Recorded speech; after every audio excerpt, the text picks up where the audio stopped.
Baik, Assalamualaikum warahmatullahi wabarakatuh. Salam jumpa kembali bersama saya Anjurah Arisanto di dalam pertemuan seri podcast PAS gitu. Jadi podcast PAS ini program baru di channel YouTube Pengobatan Akhir Zaman. Sistemnya hanya ngobrol, tapi kita akan coba mengulik dari pengalaman yang memang sudah dimiliki oleh narasumber. Dan ini adalah podcast PAS versi kedua ya. Jadi ini seri kedua. Karena yang seri pertama kemarin ya sudah kita posting juga di YouTube. Bapak Ibu bisa mengeceknya ya. Jadi materi pertama kemarin dengan Pak Tri Haryanto, salah satu orang pastrooper juga dari area Klaten. Nah, di pagi hari ini kita akan bersama dengan salah seorang juga ya, salah seorang senior juga, seorang pastrooper, yakni sosok yang bernama Pak Sukirno. Nah, gitu. Pak Sukirno ini kalau di Facebook Bapak Ibu bisa mengecek namanya Kirno Almilironi ya. Jadi Kirno Almilironi. Teman-teman yang belum meng-add friend sama beliau, semoga masih ada slot pertemanan ya. Silakan di-add di Facebook namanya Kirno Almilironi. Dan Instagram juga ada. Kalau Instagram apa Pak Kirno? Sama. Nah, untuk Instagram namanya Kirno Almironi juga. Teman-teman silakan di-add, di-follow ya, nanti biar bisa berinteraksi dengan beliau, misalnya mau tanya-tanya dan sebagainya. Baik, mungkin tanpa berpanjang lebar, kami tadi mohon maaf ada sedikit problem secara teknis sehingga tadi agak molor sekitar 10 menit yang sedianya kita mulai jam 10. Baik, kita akan langsung sapa dulu. Assalamualaikum Mas Kirno. Waalaikumsalam warahmatullahi wabarakatuh. Alhamdulillah. Alhamdulillah, gimana kabar Pak Kirno? Gimana Mas Andra? Sehat? Alhamdulillah sehat. Nih di kesempatan kali ini kita coba bincang-bincang Mas, yang semoga sih nanti bisa memberi manfaat. Mungkin di sebelah sini nanti ada kamera ya, mungkin sesekali kita ke arah sana juga. Tapi kalau ngobrol kadang ke bawah akhirnya interaksi begitulah. Nanti urusannya Mas Fajar sama Pak Sapron lah nyoting kita gitu. Oke, Pak Kirno, kita hari ini topiknya peran Pas Al-Kasau dalam kaitannya dunia olahraga gitu. Saya dulu, jadi pemirsa, teman-teman sekalian, saya dulu mengenal Pak Kirno itu dari dunia panahan gitu. Dari dunia panahan, dari dunia berkuda. Saya dulu mengenal beliau itu, wah ini lelaki opo-opo iso gitu. Jadi bahasa Jawanya itu apa-apa bisa gitu. Jadi manah bisa, berkuda bisa, terus kemudian apa istilahnya bela diri bisa. Jadi ini yang luar biasa. Tapi lebih afdol biar dari Pak Kirno dulu, dari pengalaman dunia olahraga dulu, dari mana sih Pak Kirno? Silakan. Oke, Bismillah. Selamat pagi teman-teman. Jadi pengalaman saya karena olahraga itu hobi dari kecil yang memang hobinya saya olahraga. Yang belum pernah saya lakukan adalah golf. Oh golf, oke. Jadi dari awal saya hobinya adalah bela diri awal. Oh iya. Terus di tahun 1999 saya sudah masuk di dunia taekwondo. 199 ya, taekwondo. Dan saya masih bocil itu. Dan di situ sebenarnya waktu itu sudah ada pengkaderan atlet waktu itu, tapi karena waktu itu saya masih suka bandel, akhirnya tidak lolos jadi atlet. Dan di tahun itu juga saya mulai belajar panah sebenarnya. Tahun 99. Tahun 99 sudah belajar panah. Dan itu jemparingan waktu itu. Kalau teman-teman jenis jemparing. Jemparingan itu kalau teman-teman lihat di panah tradisional ada yang busurnya panjang dengan memanahnya posisi duduk. Nah, itu jemparingan. Oh, iya, itu pernah lihat sih kalau pakai belangkon itu ya tradisional sekali juga. Dan itu di area Jawa, utamanya di Klaten itu ada daerah yang memang dunia atletnya panahan, yaitu di Jatinom. Nah, waktu itu saya belajar di situ. Ini teman-teman dari seluruh Indonesia, Jatinom itu Jawa Tengah ya. Jawa Tengah ya. Nah, di situ tradisinya memanah memang turun temurun dan utamanya ada jemparingan itu. Nah, di situ saya belajar waktu itu bersama Ustadz Abu Umar juga waktu itu. Terus vakum lama sekali. Kemudian mulai lagi di dunia panahan tradisional juga, tapi ini di dunia panahan berkuda di dunia panahan sambil berkuda. Waktu itu awal mula belajar di tahun kurang lebih 2015-2016 itu awal mula. 2015-2016. Nah, itu menekuni panahan berkuda. Nah, terus 2017-an itu ketemu Mas Andra. Dan kita sharing-sharing di panahan waktu itu. Nah, di situ saya belajar membuat busur Oh iya, termasuk bikin busur, Iya. busur pertama aku juga masih yang buat loh. Iya. Karena apa? Saya berprinsip kalau saya bisa meniru, saya akan buat sendiri waktu itu. Nah, karena waktu itu alat panah itu mahal, Mas. Termasuk mewah Betul lah. sekali. Nah, Sulit mahal. juga kita dapat ya. Sulit. Kalau Maka sekarang Tokped aja ada ya, di iya, marketplace banyak lah ya. betul.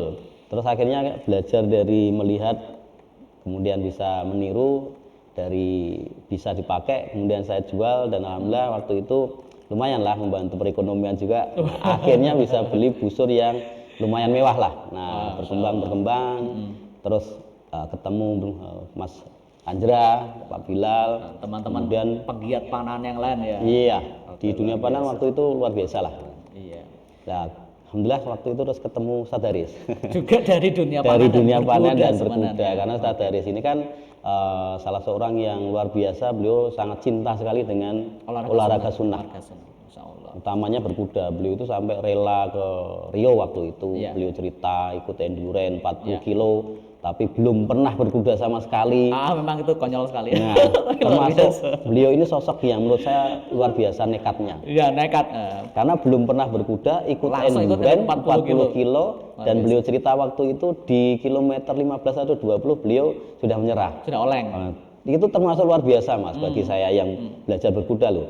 Di awal saja belajar berkuda bagi saya berat, apalagi beliau yang tanpa ilmu langsung ikut naik 20 kilo, itu luar biasa. Itu beliau bilang sakitnya nggak bisa hilang-hilang itu. Iya, beliau cerita, wah, efek dari berkuda itu sakitnya ada hilang-hilang. Hilang-hilang. Oke, baik Mas Geno, luar biasa.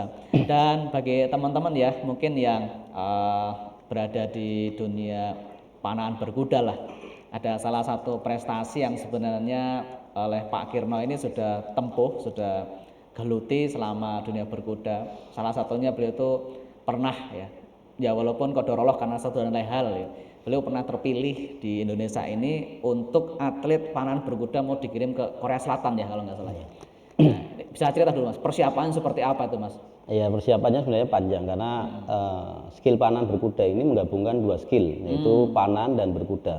Jadi kita harus expert di dua ini. Kalau misalkan kita tidak mampu berkuda dengan bagus, nanti khawatirnya ketika kita pas action di atas kuda bisa terpental, atau kuda ini tiba-tiba berhenti mendadak, kita bisa terpelanting dan sebagainya. Ada sejumlah resiko ya. Iya, saya sendiri pernah sebelum untuk dipilih ini pernah mengalami beberapa accident juga.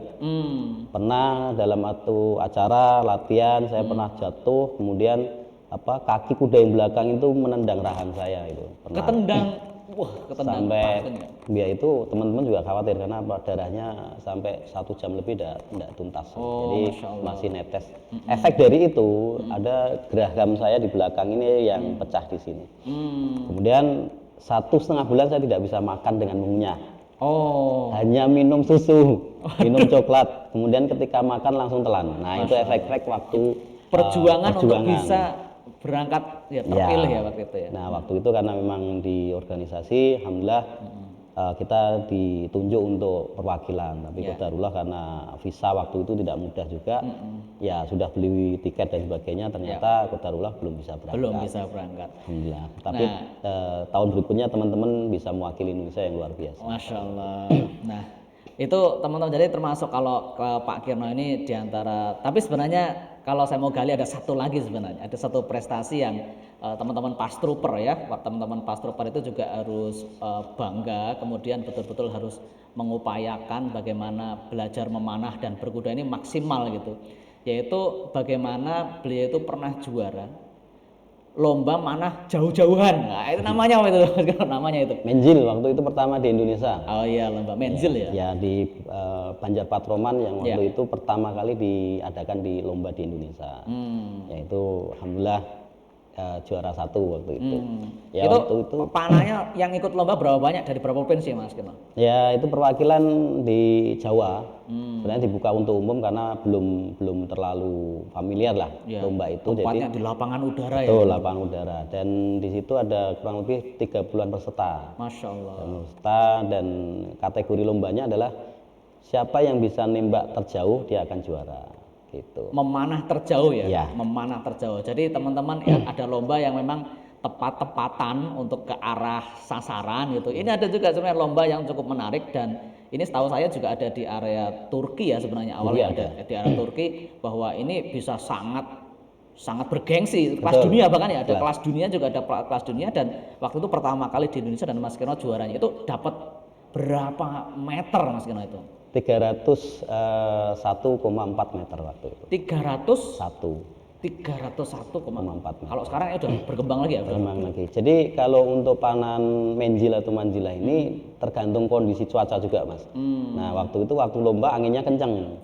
Anginnya kencang ini juga angin yang tidak berpola, jadi tidak searah, jadi bolak-balik. Nah, ini suatu tantangan bagaimana kita bisa menerbangkan anak panah ini semakin jauh semakin bagus. Nah, ada juga yang keluar dari trek. Kalau keluar dari jalur itu tidak dihitung. Kalau ibaratnya kena angin terus dia malah menyimpang. Ya, menyimpang dari jalur dia tidak dihitung walaupun dia jauh. Jadi harus tetap di jalur dan jauh. Nah, lebar jalur waktu itu kurang lebih 20 meter. Kemudian panjangnya disediakan 400-an lebih meter. Sebenarnya 400 meter ya? Ya, tapi ya qadarullah mencapai jarak terjauhnya di situ 301,4. Biasa. Nah, ini teman-teman, ini profil beliau ya. Kalau dari sisi dunia olahraga, kenapa juga kami mengambil topik hari ini tentang masalah dunia olahraga ya, insya Allah relate banget dari dunia panahan, dari dunia taekwondo. Dan oh ya, ada satu cerita sebenarnya ya, nanti mungkin akan diurai ya, tentang bagaimana juga beliau itu memiliki seorang putri, ternyata juga atlet silat ya Mas. Iya, alhamdulillah. Kemarin juara ya kalau salah ya? Ya, pernah jadi juara 3 nasional di Popda waktu itu. Di Magelang. Alhamdulillah. Jadi nggak hanya di Pak Kirno saja, tapi sampai ke putrinya, bahkan karena ya punyanya putri ya, gitu. Ya tetap juga dikasih ilmu yang luar biasa dari dunia silat. Alhamdulillah. Nah, kembali ke topik Pas Alkaso Mas Kirno. Jadi dari pengalaman Mas Kirno juga, kalau kita ngomong masalah terapi kan, sebenarnya pas ini bukan ilmu pertamanya Mas Kirno kan. Dulu saya tahu juga Mas Kirno dari dunia bekam kalau nggak salah. Iya ya. 2006 sudah belajar bekam saya, Mas. Oh, 2006 ya, dari bekam. Terus kemudian ada beberapa metode yang lain juga. Betul. Kemudian dan Mas Keno sekarang di Pas Alkaso gitu. Dulu pertama kali tertarik ilmu pas tuh gimana Pak Keno? Ya, ini cerita yang luar biasa ya. Jadi Masya Allah ketika saya bertemu dengan Ustadz dari sini, kesyukuran yang luar biasa.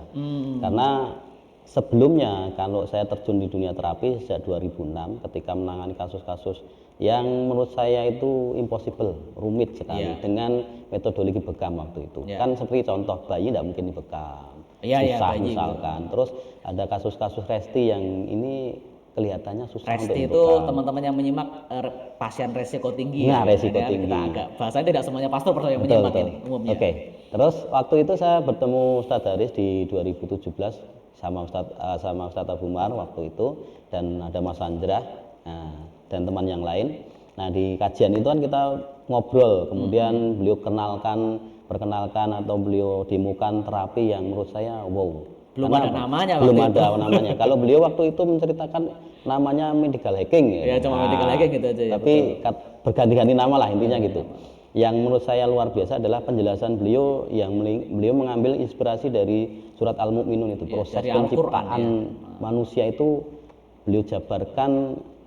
Maknanya ini bukan nafsiran, tapi beliau ambil dari inspirasi ayat-ayat itu luar biasa. Karena memang kalau rangka dibungkus daging, logikanya adalah ketika rangka berubah, posisi daging yang di dalamnya ada segala macam daging, termasuk ada saraf, otot, kemudian sel di dalamnya, itu akan mengikuti dan luar biasa. Dan waktu itu beliau demokan ada beberapa gerakan yang saya sangat ingat, gerakan yang sangat berbeda dengan metodologi pengobatan yang lain. Ya, waktu itu belum ada masuk akal gitu doang ya. Belum ada namanya waktu itu. Apa sekarang dinamakan CU kan. Nah, itu saya gunakan terus. Karena di 2017 saya masih aktif juga di dunia terapis. Semua pasien yang saya bekam sebelumnya saya CU dulu. Ternyata keluhan-keluhan yang beliau rasakan dari pasien-pasien itu progres banget, luar biasa. Jadi hampir-hampir tidak ada yang minta bekam lagi. Karena ya digitukan aja udah selesai itu, udah nyaman Mas, udah. Jadi seperti itu pertemuan saya dengan Ustadz Haris, dan berkembang sampai Mas Andra ini yang luar biasa menggawangi tentang pelatihan yang sampai sekarang luar biasa. Nah, ini kisah-kisah yang awal-awal kita bertemu itu. Tapi tadi ceritanya ada yang kurang. Mas Kino di terapi Pak Haris kenapa? Oh gitu. iya, betul. Jadi resiko saya karena dari kecil memang suka olahraga, pasti punya resiko. Resikonya dari waktu itu saya punya keluhan 2 yang sudah lama tidak selesai-selesai. Ya kadang kambuh, kadang hilang. 1 hernia, 2 wasir. Oh ambeien. Ambeien. Lah. Gitu, jadi ambeien dan hernia ini menurut saya selalu kambuh di periodik 1 bulanan. Nah, 1 bulanan. Karena apa? Aktivitas Mas. Karena saya kan orang lapangan lah. Kerjanya juga waktu itu gerak terus. Kemudian hobinya juga olahraga, sepak bola itu ya setiap minggu main lah waktu itu. Nah, beliau terapi, beliau lakukan gerakan yang seperti tadi CU yang sekarang namanya. Kemudian apa itu dientrok-entrok. Itu alhamdulillah sekali tidak kambuh. Jadi hernianya. Dan ambeien yang waktu saya rasakan itu ketika kambuh sampai berdarah, itu alhamdulillah bisa berhenti. Betul-betul berhenti. Jadi tidak sampai seperti dulu ketika pecah pembuluh darahnya berdarah, itu susah untuk dihentikan sampai rasa badan itu lemes. Ya karena terus pendarahan keluar pendarahan. Itu luar biasa yang sangat berkesan ketika diterapi langsung beliau waktu itu. Oke, Masya Allah. Jadi teman-teman tidak hanya istilahnya tidak hanya mungkin Bapak Ibu yang mungkin mengenal pas dari adanya keluhan sakit ya, tapi ternyata bahkan Pak Kirno juga saya juga rata-rata dan mungkin gitu. Banyak yang rata-rata masuk PAC itu karena sakit. ada sakit ya, karena ada sakit. Nah, oke, itu sedikit cerita lah tentang bagaimana kemarin kalau Pak Tri kan karena asma gitu kan. Ini kayaknya yang masuk PAC di kantor pusat juga karena penyakitan semua. Gitu. Semua. Oke, baik. Kita spesifik ke dunia olahraga ya Pak Kirno, ke dunia olahraga gitu. Kalau dari secara umum lah pandangan saya, kita tidak mengkotak-kotakan dalam olahraga bela diri, dalam olahraga berkuda. Kalau PAZ ini apa sih yang bisa kita kontribusikan ke dunia olahraga gitu Pak Kirno? Oke, jadi sangat bagus sekali ketika teman-teman yang terjun di dunia olahraga itu belajar ilmu PAZ. Karena apa? Kita orang yang aktif di dunia olahraga pasti tidak lepas dari namanya cedera. Okay. Contoh yang pernah saya alami adalah cedera ketika naik kuda. Saya pernah mungkin teman-teman banyak yang sudah tahu tentang kisah saya yang awal mula ya hampir saja mati, meninggal waktu itu karena apa? Jatuh dari kuda, tertimpa kuda yang menyebabkan saya tidak bisa bernafas kurang lebih 1 menit. Nah, ternyata seseorang ketika tidak bisa bernafas itu efeknya adalah kejang.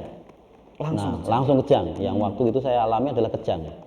Oh, ternyata apa? Ketika otak kurang oksigen atau aliran darah menyebabkan orang itu akan kejang. Itu upaya survival tubuh. Tubuh supaya mempertahankan sel otak tidak rusak. Nah, waktu itu karena ada Ustadz Haris yang luar biasa, beliau langsung responsif dengan Pak Bilal, lari, memberikan pertolongan. Nah, ini ciri orang cerdas adalah cara bertindak dan berpikirnya cepat dan tepat. Nah, ini Ustadz Haris langsung berpikirnya cepat dan tepat. Langsung posisikan saya dengan posisi yang beliau harapkan adalah bersimpuh, kemudian sekarang dinamakan gerakan body press itu. Itu langsung bisa nafas. Karena apa? Logikanya adalah saya jatuhnya tertelungkup. Karena kudanya kenceng, tertelungkup, kemudian tertimpa kuda. Sudah jatuh tertimpa kuda. Iya. Ya, bagus lah ini. Ya. Setelah itu ternyata efeknya adalah rangka atau rongga dada itu menyempit. Nah, rasanya sesak gitu ya. Iya, himpitan dari rongga dada yang menyempit ini menyebabkan otomatis jantungnya kan juga space-nya kurang. Paru-paru tidak bisa juga enggak ini ya. Ambil napas seperti orang dicekik, Mas. Enggak bisa. Jadi sudah berusaha enggak bisa. Nah, itu yang menyebabkan langsung mengejang. Kemudian berubah menjadi pucat hitam. Itu hitungan detik ya? Hitungan detik. Saya rasakan, saya tetap sadar, saya belum pernah pingsan, saya sadar. Dari apa yang beliau perintahkan, saya sadar. Kemudian beliau perintahkan untuk simpuh. Beliau teriak, Mas Kiro masih dengar saya ngangguk. Kemudian simpuh, kemudian silangkan tangan di dada. Nah, kemudian beliau perintahkan untuk melawan narik 2 tangan saya. Saya rasakan seperti ada deng. Jadi rongga dada saya itu ke depan gitu. Nah, setelah itu langsung plong longgar. Masya Allah. Nah, tapi menyisakan engkel saya. Engkel kejatuhan kuda ya. Karena kan kejatuhan kuda yang berat kuda itu kurang lebih 400-an kilo. 400 kilo ya, betul.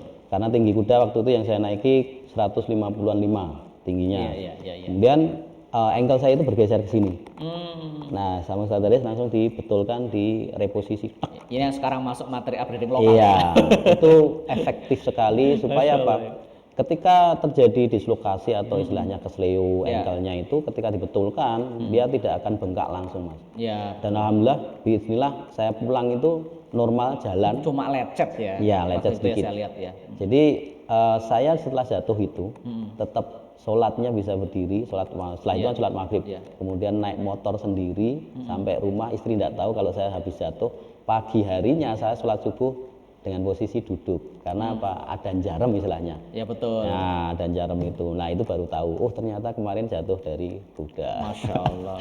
Jadi kalau efek belajar pas terhadap olahraga sangat-sangat luar biasa. Betul. Ini baru satu kasus ya.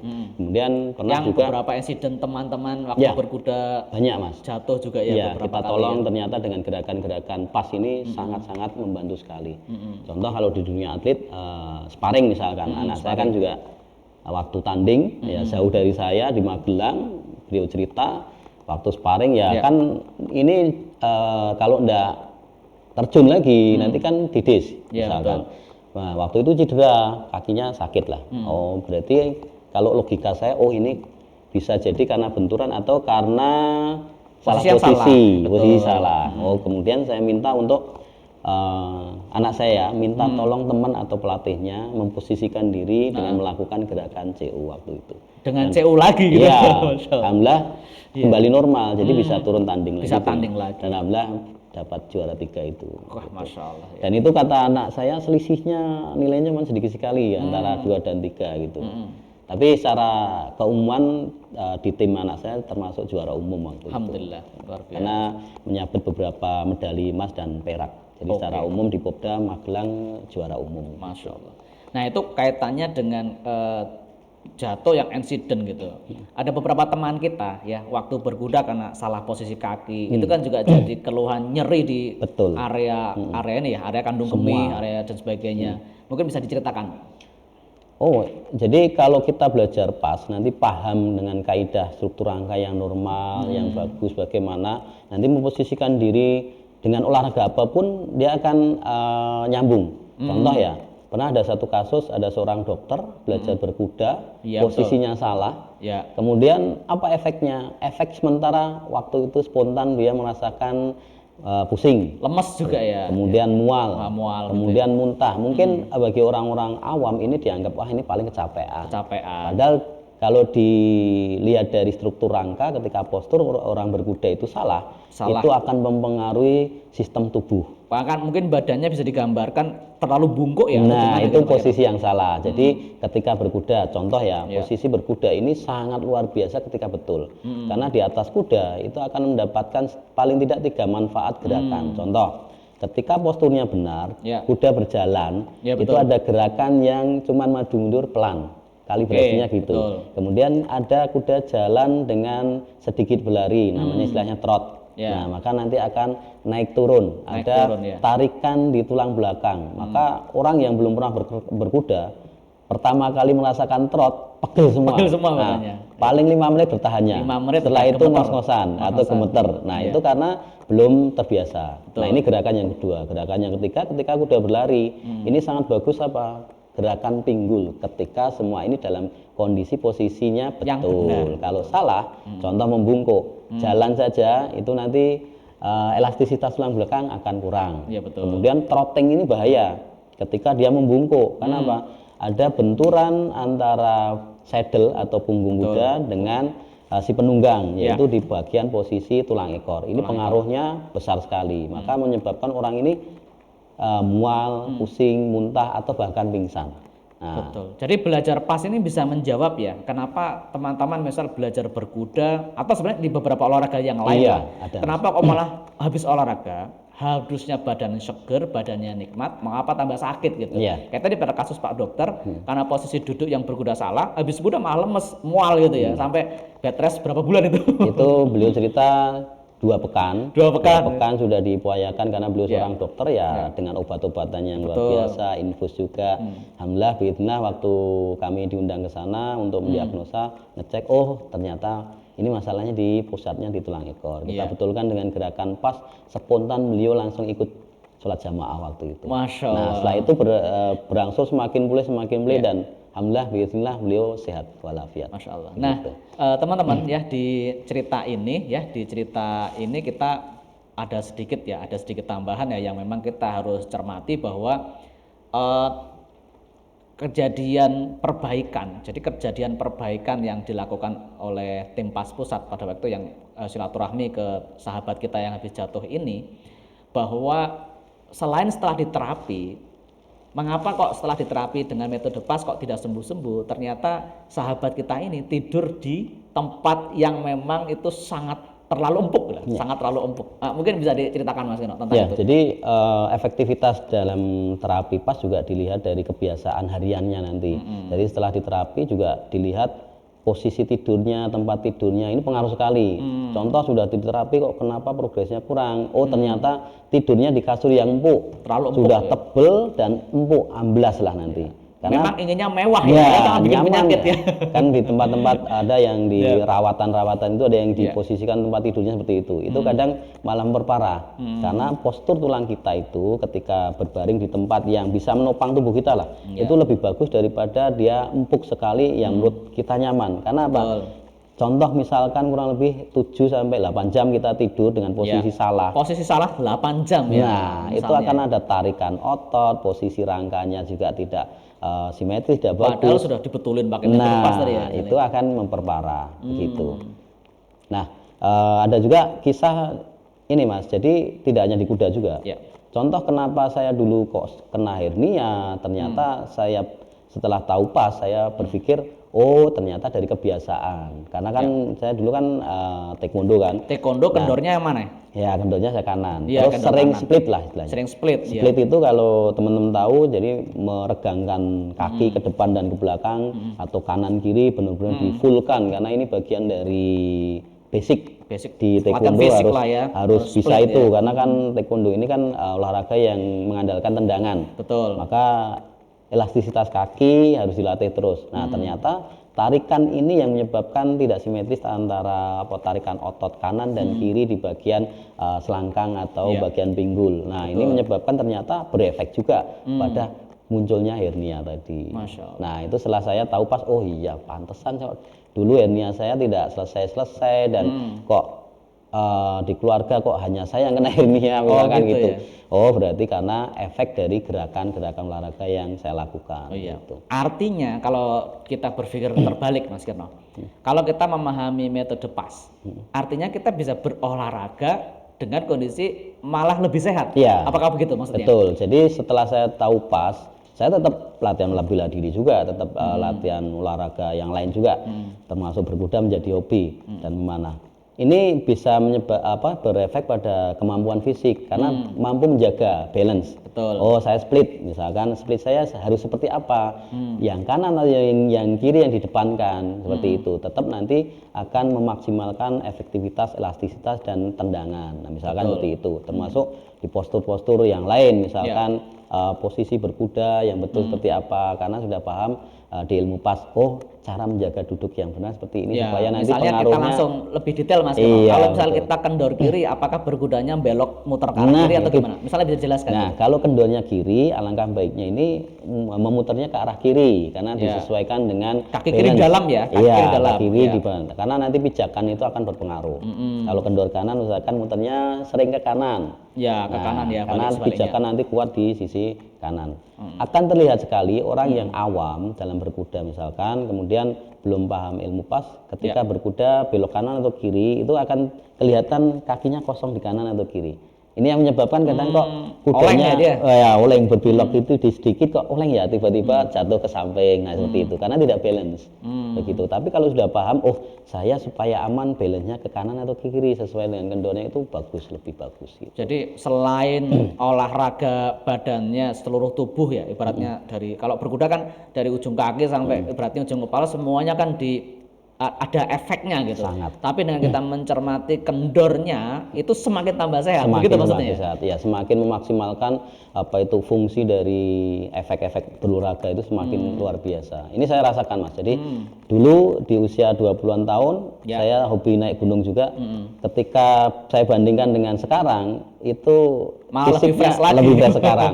Dulu waktu saya naik gunung di usia belasan sampai 20 tahun itu naik gunung selesai rehatnya seminggu. Malah. Iya, karena apa? Ya pemulihan fisik. Iya. Tapi setelah usia sekarang 40-an tahun itu naik gunung pulang malah berkuda. Besoknya sudah harus ada event, harus ada agenda-agenda yang lain. Alhamdulillah kuat, tidak ada masalah. Ya, oke. Nah ini malah saya jadi inget nih ya. Teman-teman ya, jadi kemarin ini teman-teman dari PAS Pusat ini melakukan ekspedisi ya. Jadi melakukan ekspedisinya ini yang pertama ya. Yang pertama ini luar biasa loh. Pertama langsung menaklukkan Gunung Rinjani di Lombok ya. Nah ini saya memang tidak ikut ya. Karena saya tahu diri.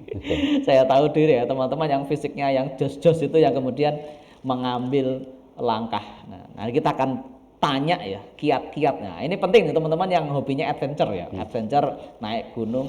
Apa sih kiat-kiat yang menjadi masukan secara perspektif ilmu PAS Al-Kasau, gimana supaya naik gunung ini yang tadinya gampang ngos-ngosan, kondisinya kedinginan atau misalnya ada karena ya nanti bagaimana maintenance nah teman-teman gitu. Ya ini bukan berarti yang naik gunung kemarin penyakitan semua, bukan. Tapi maksudnya kita ada inspirasi apa, kita memberikan kontribusi apa kepada yang memang hobi naik gunung ataupun antum yang sebagai pastrupper pengen naik gunung, apa saja paling enggak kiat-kiatnya dipakai ya. Nah kita langsung aja kembali ke Mas Kino. Gimana Mas Kino kemarin pengalaman untuk yang naik gunung itu? Oke, jadi naik gunung ini menjadi salah satu hobi saya dan anak saya juga hobi. Saya mulai naik gunung di usia 19 tahun. 19 tahun. Dan pertama kali yang saya naik itu Gunung Merapi. Gunung Merapi ya. Di tahun 99 itu Mas, nanti ada di berita beberapa media elektronik dan cetak waktu itu ada tragedi di 99 itu. 3 teman saya meninggal. Waduh. 2 masuk jurang, 1 hipotermia. Masya Allah. Nah, itu menjadi seperti traumatik yang agak susah hilang. Itu dulu karena mapala atau iseng sendiri naik? Enggak, kita ada istilahnya grup kajian di TPA waktu itu. Ada kurang lebih 15 rombongan orang. Kemudian naik gunung istilahnya masih awam sebenarnya. Masih awam ya? Masih awam, kondisi cuaca juga waktu itu gerimis dan di gunung itu kadang tidak bisa ditebak. Iya, betul. Nah, awal naik oke, ternyata di pertengahan nanti kadang muncul badai lah. Yang menyebabkan waktu itu badai. Badai, hujan, kalau badai plus hujan biasanya suhunya nanti bisa minus. Ngedrop ya? Ngedrop sekali. Nah, waktu itu sebenarnya sudah ada instruksi untuk tidak dilanjutkan. Masya Allah. Tapi karena ada 2 rombongan yang terpisah, yang di depan itu rombongan saya dan teman-teman sudah diperintah untuk berhenti karena anginnya kenceng, tidak mendengar, tetap merangkak naik. Tidak tahu instruksi ya? Dan setelah naik itu untuk turun sulit karena terjebak badai. Masya Allah. Itu badai itu gambarnya seperti Mas? Apa angin yang kenceng atau kenceng sekali atau Mas, gimana? sampai jadi pohon yang sebesar segini ya, ini pohon sengon gitu, itu patah bisa, cetuar gitu, kenceng banget ya? Kenceng. Jadi tidak boleh berdiri, merangkak waktu itu, merangkak, benar-benar merangkak, apalagi pakai carrier, wah itu berat sekali. Bisa napas nggak itu Mas? Bisa, kalau napas masih bisa, karena ketinggiannya belum sampai di puncak, masih bisa napas. Nah waktu itu terpisah. Kemudian teman-teman ini sudah sampai puncak sebenarnya, sampai puncak, tapi turunnya ternyata salah mengambil yang harusnya beloknya kiri, teman-teman ambilnya kanan. Nah, kanan di Merapi itu pasir sebenarnya. Nah, turun tak bisa naik, makanya harus ikuti terus. Nah, dalam kondisi masih badai. Ada yang teman yang ikut rombongan jatuh, terkilir, kemudian lebih memilih untuk tinggal di situ, meluk tas carrier-nya, akhirnya ditemukan oleh tim SAR hipotermia, meninggal di situ, kedinginan. Terus yang 2 itu kenapa nggak digotong waktu itu? Oh iya, kodarullah ya. Dan tidak mungkin Mas digotong. Jadi pilihan. Jadi kadang kan sudah ada pilihan, misalkan gini, pilih ngikut atau nunggu yang belakang. Ya. Beliau asumsinya pilih nunggu yang belakang, nanti ada yang bantu lah gitu. Ternyata kodarullah badai itu 2 hari tidak selesai. Masya Allah. masih badai itu, masih dingin banget. Nah ternyata qadarullah beliau ditemukan hipotermia. Kemudian yang kedua ini karena sebagai leader pemimpinnya berusaha untuk mencarikan bantuan teman-teman kan, udah di sini aja teman-teman. Nah teman saya ini mencarikan bantuan, tapi ternyata terperosok di jurang dalamnya 150. Allahu Akbar. Karena situasi yang luar biasa ya. Iya, luar Ini kita mah jadi cerita horor-horor Ya, ya. ini Kembali ke topik naik gunung tadi. Oke, garis besarnya adalah Ya. ketika naik gunung kita satu harus punya persiapan perlengkapan yang oke, kemudian persiapan fisik ya. fisik utamanya. Di pas apa kontribusinya luar biasa. Setelah saya praktekkan ilmu pas, contoh saya sering HK, sering japas utamanya. Ya. Ini akan menaikkan kemampuan fisik kita dan nanti ketika dalam menghadapi hipotermia seperti apa, ini ada ilmunya di PAS. Nah ternyata waktu kemarin ekspedisi pertama di Rinjani, itu sangat efektif sekali, walaupun tidak semua teman-teman bisa sampai puncak. Ya. Ya, ada 3 yang bisa sampai puncak dan sukses. Karena awal mula kita masuk ke Rinjani itu seperti dianggap remeh, mosok badan seperti ini bisa naik puncak gitu sama gate-nya itu. Nah ternyata alhamdulillah bisa sampai selesai. Itu 3 hari 2 malam. 3 hari 2 malam itu jalan Mas. Masya Allah. Bukan tiduran tapi jalan 3 hari 2 malam itu. Jadi kalau tidak ngejar jalan nanti konsekuensinya adalah berubahnya cuaca atau tidak akan bisa sampai puncak. Begitu. Jadi 3 hari 2 malam itu harus disiplin jalan. Nah persiapannya adalah sering japas. Dan kalau di persiapan fisik sebenarnya kita juga ada teman yang latih fisik dalam artian mengukur fisik kita. Sebenarnya, apakah betul-betul sudah cukup? Ya, di level berapa? Kalau naik Rinjani itu paling enggak di level 9 atau level 10 11 lah gitu. Ya betul. Ternyata teman-teman itu di level 2. Astagfirullah. Jadi jauh sekali skala kebugarannya ya. Nah, skala kebugarannya. Itu aja berhasil naik puncak ya. Ya, alhamdulillah. Karena apa Mas? Kita punya prinsip ilmunya. Jadi ketika naik gunung itu kita menekankan di sisi kendor itu lebih terus dijaga seperti itu. Ternyata berefek fungsional jantung kita, detaannya itu lebih stabil daripada kita kanan kiri tanpa memperhitungkan kendor kanan atau kiri tadi. Nah, betul-betul ya. Kendor lagi. Turun juga seperti itu. Kendor lagi. Jadi ketika naik dikuatkan tekanan di sisi kendornya. Turun juga seperti itu. Efeknya adalah stabilitas fungsional detaan jantung. Kemudian selain itu apa? Kita ketika ada efek hipotermia, kita ada gerakan, contoh di body press. Kemudian setelah itu kita tidak boleh diam saja, harus gerak, terus gerak ya. Jalan walaupun setapak demi setapak. Dan alhamdulillah hipotermia teratasi begitu. Masya Allah. Itu alhamdulillah sukses. Kalau yang kemarin waktu ke Merbabu ada kejadian nggak dari seorang teman kita, mungkin yang usah sebut nama lah, paling nggak dari yang kira hikmah belajar pas ketika naik gunung di Merbabu kemarin seperti apa? Iya, jadi ada termasuk ekspedisi yang kedua ada di Merbabu. Betul. Ya, Merbabu ini kita PR-nya adalah kita membawa teman-teman pemula. Oh betul. Nah, dan sebagian besar adalah pemula gitu. Nah konsekuensinya cuma adalah ya sebenarnya ya, tapi malah konsekuensinya sampai adalah terlanjur sampai puncak gitu. Kita pasti nanti akan ada tantangan atau halangan. Di antaranya adalah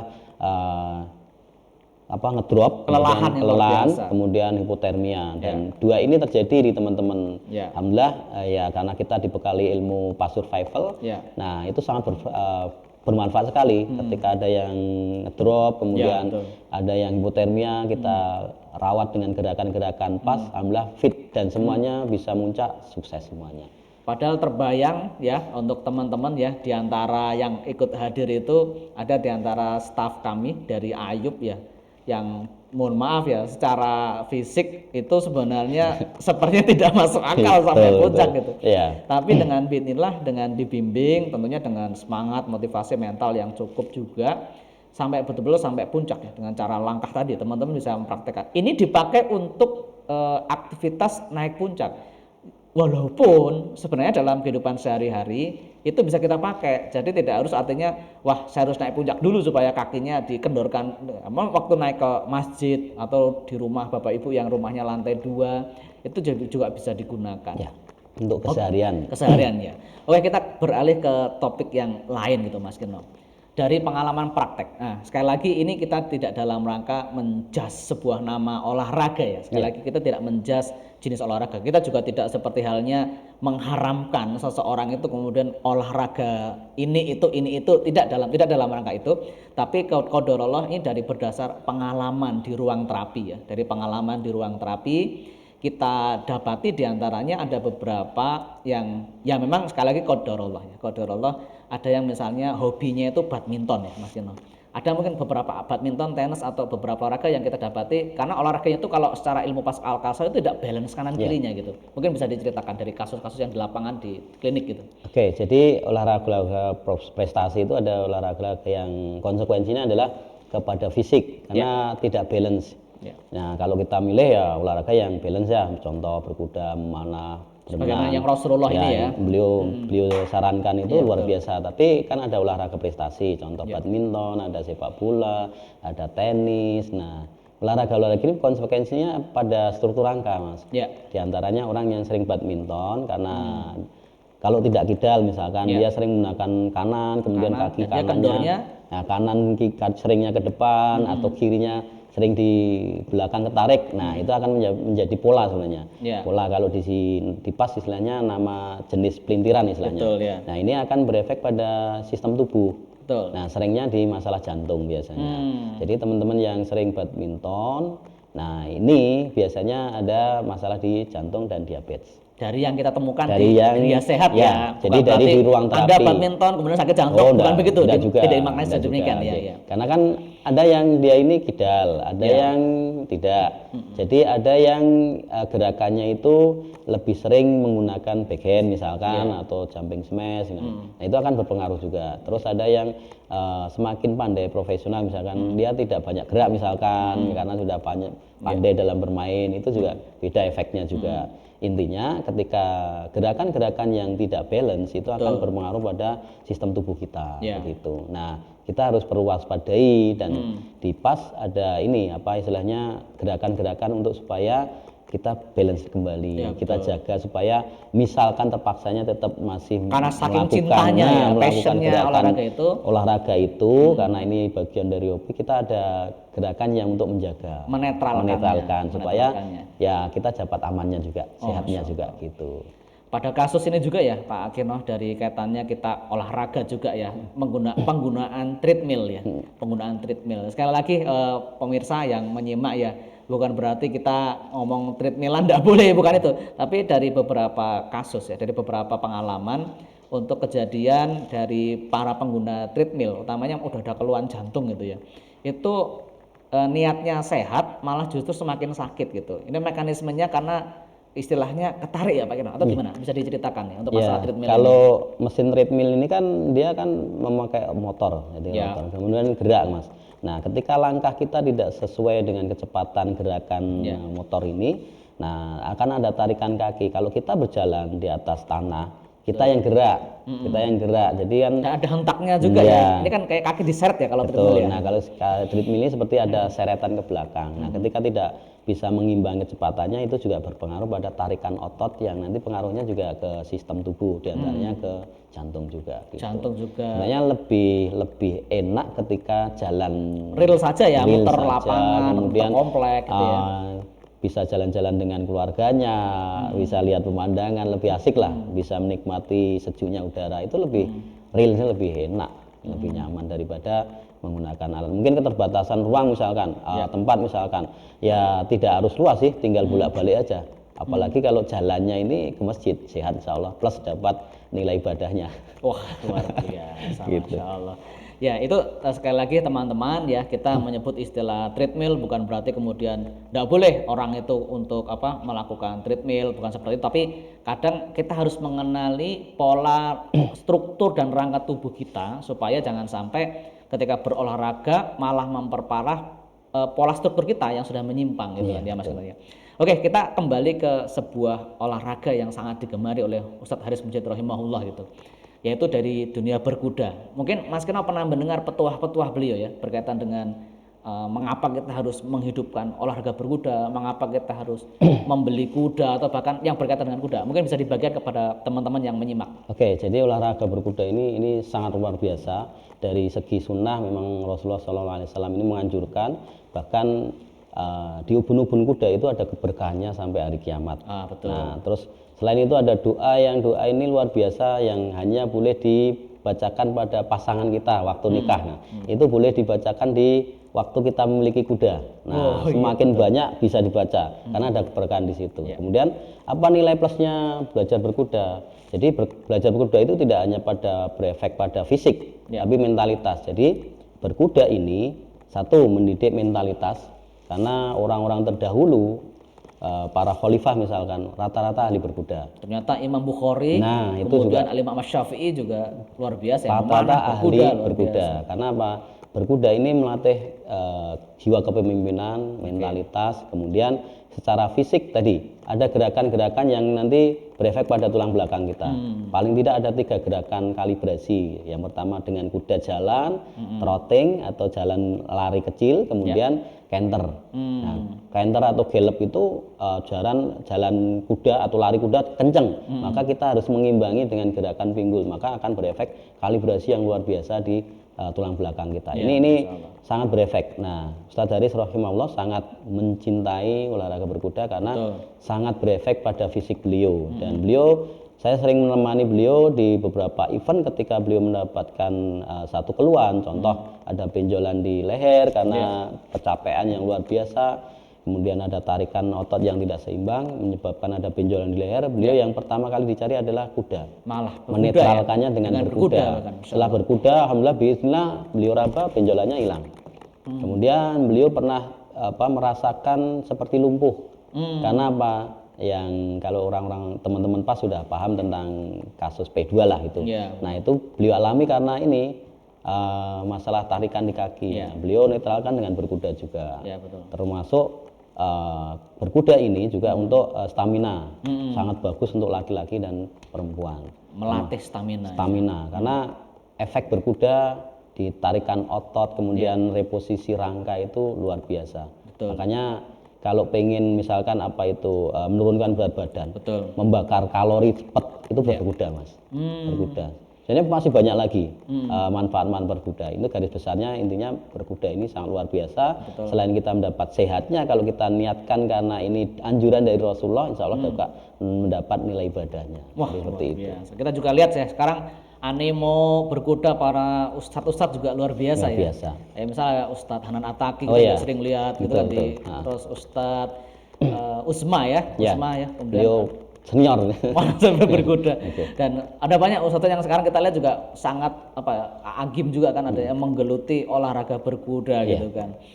Dan kalau misalnya gini Mas Keno, mungkin jenengan bisa berbagi untuk para pastruper pemula ya walaupun mungkin belum belilah gitu. Sebenarnya apa sih kiat-kiat yang kita bisa gunakan supaya kita tuh cepet bisa berkuda? Nah, kadang tuh berkuda kayak, aduh berkuda kapan sih? Caranya gimana sih? Gitu. Mungkin bisa dibagikan gitu Mas. Jadi sebenarnya berkuda ini bisa cepat Mas. Target 1 minggu itu bisa. 1 minggu? 1 minggu bisa. Kalau dia termasuk fisiknya bagus, hitungan hari Mas, itu bisa.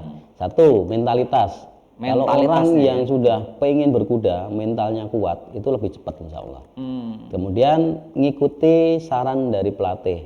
Kemudian cari pelatih yang benar-benar dia bisa melatih dan mau melatih. Dalam artian ada yang mungkin notabene teman-teman pelatih yang kadang hanya pengen mendapatkan keuntungan, misalkan yang harusnya targetnya 5 kali pertemuan bisa itu juga ada oknum, misalkan ada oknum. Sebenarnya secara keumuman untuk bisa belajar berkuda itu 5 kali pertemuan insya Allah bisa. 5 kali pertemuan ya? Bisa dalam artian apa? Mengontrol kuda untuk lari, canter istilahnya. Itu bisa. Nah, tahapannya adalah disiplin dalam proses.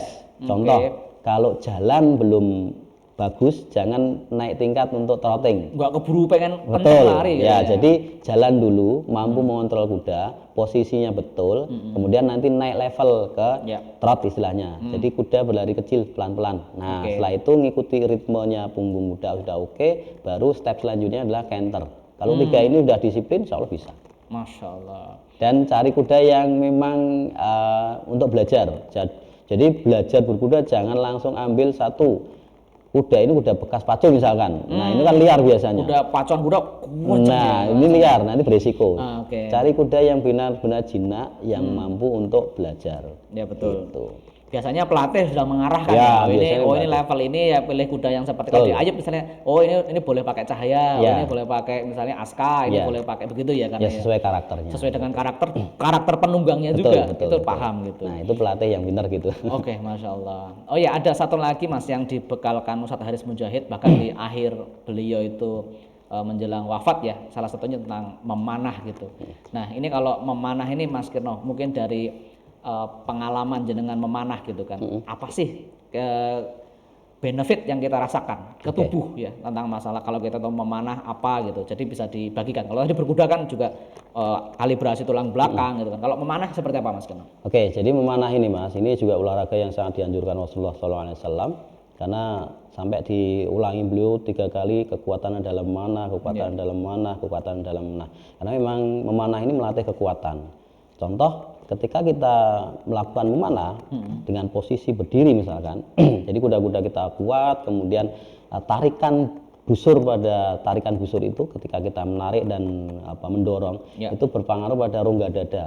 Kemudian tapi ini juga harus milih yang kita nggak langsung yang tarikannya gede ya, harus seperti itu. Jadi pemula mungkin berapa? 20 lbs, 30? Ya tergantung dari pemula ini anak-anak atau dewasa. Asal anak-anak gitu. Ya anak-anak itu paling enggak ya 5 sampai 10 lbs. Di usia berapa? Misalkan 10 tahun ini 10 lbs mungkin sudah kuat. Jadi tetap disesuaikan kemampuan orang yang mau belajar. Ya, betul. Tidak boleh pelatih itu memaksa kamu harus kuat, misalkan pemula langsung dikasih 30 lbs. Tidak akan bisa nanti. Jadi sesuai kemampuan dulu karena ini bertahap supaya tidak cedera.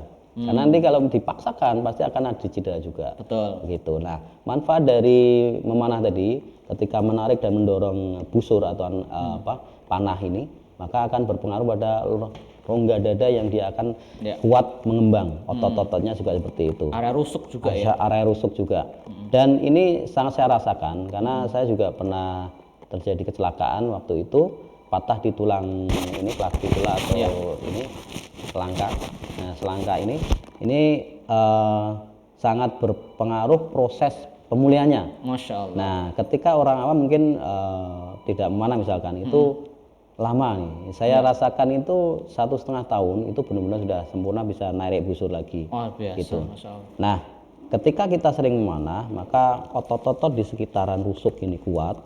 Maka ketika terjadi hal yang tidak diinginkan, misalkan kita terjatuh, itu tidak mudah bergeser. Masya Allah. Rusuknya tidak mudah patah, istilahnya seperti itu. Itu pengaruhnya seperti itu. Kemudian di lengan juga akan kuat. Nah, saran saya sebelum menginjak pada olahraga-olahraga yang berisiko, ikuti tahapan. Termasuk memanah ini menjadi dasar. Betul. Jadi kalau kita punya anak-anak, sarankan memanah karena memanah ini akan menguatkan. Anak-anak sudah diajar memanah. Iya, menguatkan semuanya dari tulangnya, kemudian ototnya dan yang lainnya, termasuk saraf-saraf tubuhnya.